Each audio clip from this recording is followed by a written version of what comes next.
Hola estudiosos, les voy a mostrar una propiedad y van a ver que es divertido de ver. En este caso les voy a mostrar, les voy a hacer una pregunta. Acá tengo un vasito pequeño con agua bien hasta el tope, hasta el borde. ¿Sí? ¿Cuántas monedas creen que puedan entrar ahí antes de que se desborde el vaso? Vamos contando. Tengo unas cuantas, aunque vieron que ahora cada vez hay menos monedas circulantes, así que me costó encontrar monedas para este vaso. Una. Dos. Estoy tratando de ponerla sin modificar mucho. Tres. Cuatro. Todavía no cayó ninguna gota por ningún lado. Cuatro. Cinco. Seis. Siete. Sigo mirando. Ahora les voy a acercar la cámara para que vean algo que es interesante. 8.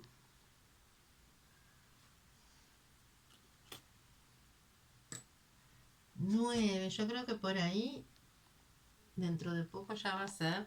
Pero miren esto. A ver si se llega a ver. A ver. Ahí creo que se ve.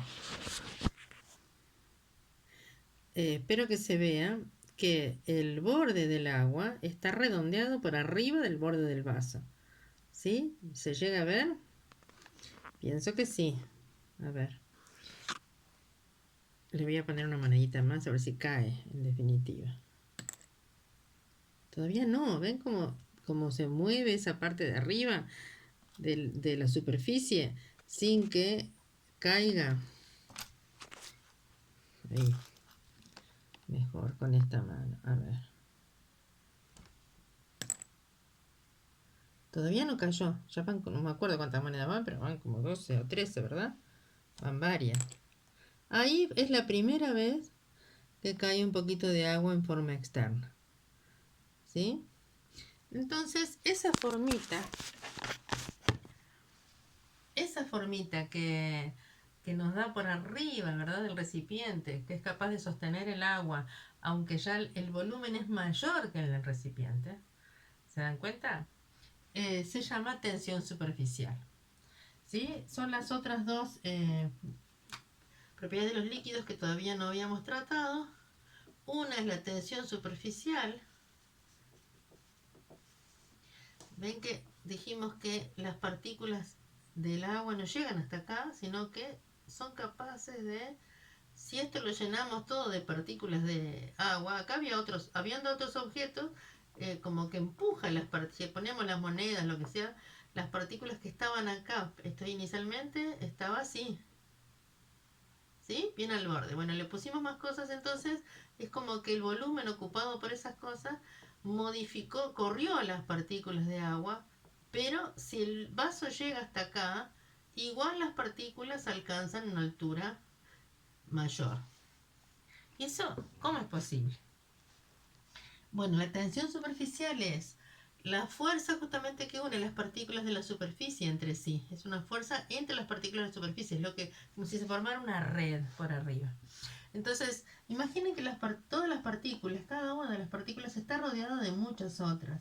Y entonces, las fuerzas que hablábamos en el otro video de atracción, ¿sí? Que pueden tener como una resultante, se pueden hacer distintas sumas de vectores, en realidad a la superficie no hay otras que le hagan fuerza de este lado. Entonces, por eso existe como una fuerza neta entre las partículas de la superficie entre sí, mayor que la fuerza que hay interiormente. Entonces, una fuerza que une las partículas de la superficie entre sí, ¿sí? O sea, esta partícula es atraída hacia allá por esta y esta partícula es atraída hacia acá y así, las fuerzas que unen, se llama tensión superficial.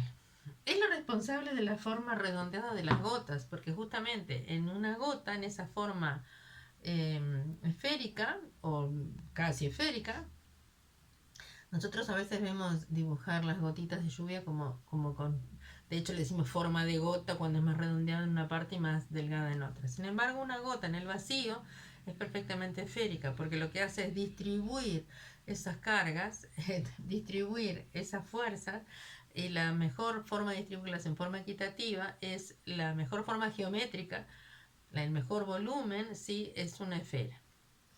Entonces, todas las de la superficie quedarían como con la misma fuerza repartida en esa superficie. Y esa es la tensión superficial, la fuerza que une las partículas de la superficie de un líquido entre sí. Y también es la responsable de que haya bichitos que sean capaces de caminar arriba del agua, ¿verdad? Porque si tienen una unión esas partículas y ponemos algo arriba, y eso ejerce una fuerza en el sentido vertical por el peso, pero si ese peso no tiene una componente tan importante que sea capaz de separar estas, de vencer esta fuerza, bueno, entonces quedará por ahí arriba, ¿sí? O sea, quedará en las partículas del líquido le harán de sostén porque hay una fuerza que las une entre sí. Así que esa se llama tensión superficial. Cuando lavamos con jabón, lo que hacemos es disminuir la tensión superficial del agua, porque el jabón se interpone entre la mancha, la grasa, lo que sea. No es un aviso pero no es un reclame, pero es como se interpreta. Y lo que hace es que las partículas del agua, que en algo que es grasoso, como no tienen fuerzas de atracción, ya que el agua es polar y la grasa es no polar, y el jabón tiene una parte polar y una no polar, lo que hace es logra unir las partículas de agua con la de grasa como un puente entre ambas partes, y separa las partículas de agua entre sí para que lleguen más profundamente y por arrastre lleven la mancha de grasa. Es decir, la que lava es el agua, no es el jabón. Lo que pasa es que a menos que podamos vencer la tensión superficial del agua, no penetra. Si alguien estuvo alguna vez mercurio, ¿sí? Ahora ya no se usa tanto porque es tóxico, pero antes se usaban los termómetros de mercurio y si alguna vez se rompía, una de las diversiones era juntar las gotitas de mercurio porque el mercurio no moja. Su tensión superficial es tan grande que si tengo una gota de mercurio, lo mismo que pasó acá con las gotitas, con ese volumen que queda por afuera, en realidad no hay una fuerza de unión con, por ejemplo, las partículas que forman las células. Entonces, el mercurio no se mantiene unido, ¿sí? Y si alguno vio, si vieron las películas de Terminator, utilizan como un recurso cinematográfico esa propiedad del mercurio de que las partes se vuelven a unir solas entre sí porque se atraen y con esa tensión superficial las mantiene unidas. Bien, la otra magnitud, la otra propiedad que queremos ver es la viscosidad.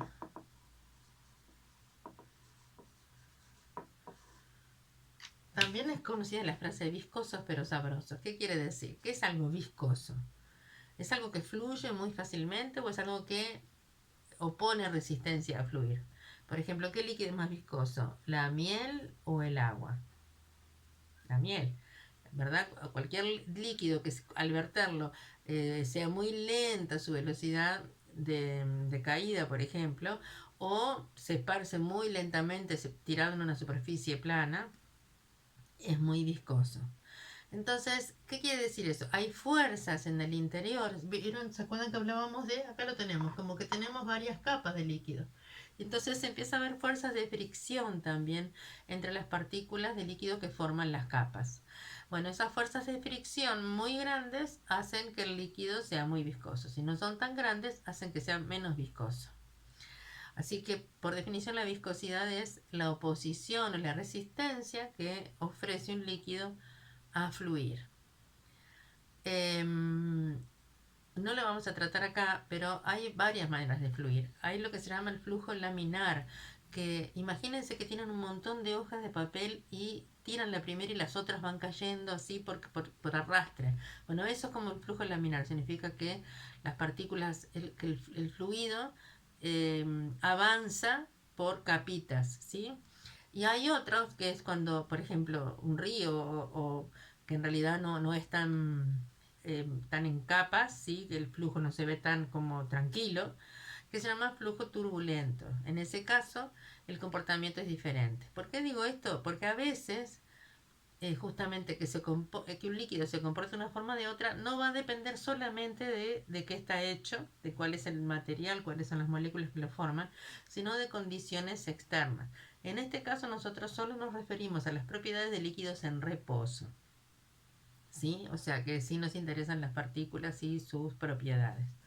Bien, y algo que siempre mencionamos, fíjense, si tengo un tubito de ensayo con mercurio, seguro que la superficie de mercurio la voy a ver así. Y si tengo un tubito de ensayo con soluciones acuosas, entonces el menisco, ¿saben que esta parte de arriba del líquido, la superficie líquida en un tubo delgado, se llama menisco? Entonces, ¿por qué tengo estas dos posibilidades? Y además, ¿cómo hago para medir? Si esto tuviera medidas y esto tuviera medidas, ¿cómo mido? ¿Por esta parte o por esta? Lo de la medida ya se los aclaro, siempre se mide tangente, o sea, el ojito estaría acá, hay que ponerse paralelo a la línea que quede tangente al menisco. Y tangente acá es para el lado de abajo, y es lo mismo, ¿sí? Miro tangente a la parte de abajo. No, o sea, esta medida es la correcta en ese líquido, esto es líquido, ¿sí? Esto es líquido. Y esta medida es la correcta en este líquido. ¿Y ahí qué es lo que pasa? En realidad, cuando los líquidos tienen dos tipos de fuerzas, por ejemplo, en este caso, fíjense, las fuerzas de cohesión o de atracción de cohesión no, las fuerzas de atracción o de rozamiento con el vidrio, si es un material de vidrio, el tubo, por lo general lo es, son más grandes que las fuerzas de cohesión o la tensión superficial del líquido, ¿sí? Por eso nos queda como que esta forma.